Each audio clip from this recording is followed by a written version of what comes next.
Hello friends, आज आपण बनवणार आहोत पालक पुरी।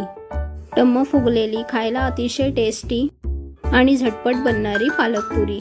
चला तर मग आता आपण हे पालक चांगले धुवून घेऊयात। त्यासाठी मी एका भांड्यात पाणी गरम करायला ठेवलं आहे। त्यामध्ये पालक टाकून घेऊयात आणि 2 ते 3 मिनिटांसाठी आपल्याला हे शिजवून घ्यायचं आहे। आता हे शिजलेलं आहे। आता यातलं एक्स्ट्रा जे पाणी आहे ते आपल्याला निथळून घ्यायचं आहे। मिक्सर मध्ये 7 ते 8 लसूण पाकळ्या, 3 मिरच्या आणि हा आपला पालक घेतला होता शिजवून तो घालून घेऊयात। त्यामध्ये आपल्याला 1 चमचा जिरं घालायचं आणि हे वाटून घेतलंय, हे बघा। आता पालकची पेस्ट रेडी आहे। आता आपण एका ताटात 2 वाटी गव्हाचं पीठ, 1 वाटी बेसन पीठ आणि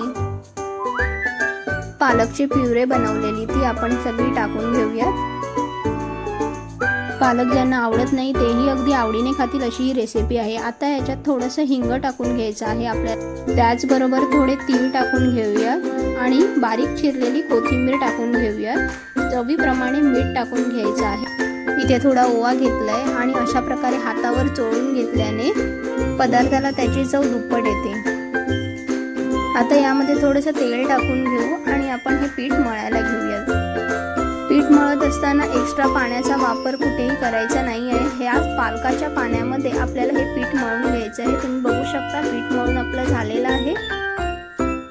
10 मिनिटांसाठी झाकून ठेवूयात। तेलही आता आपले गरम झालेले आहे आणि आता तळून घेऊयात। अशा प्रकारे आपली पालक पुरी रेडी आहे। टम्म फुगलेली पालक पुरी तुम्ही नक्की करून बघा। Thank you for watching.